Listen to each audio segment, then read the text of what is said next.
This one we do not clap out. We just say move that ball. Then you're going to hold a pause, slap, clap, clap. And then your first motion after your clap is going to be you're stepping out with the right foot on move and hitting a 3/4 T to the right.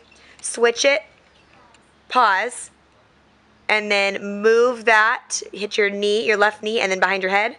And then hit up on ball in a high V. And then sit, slap, clap, clap. One more time we step out. We hit move, swing it across on the pause, hit your knee on move that ball, sit, slap, clap,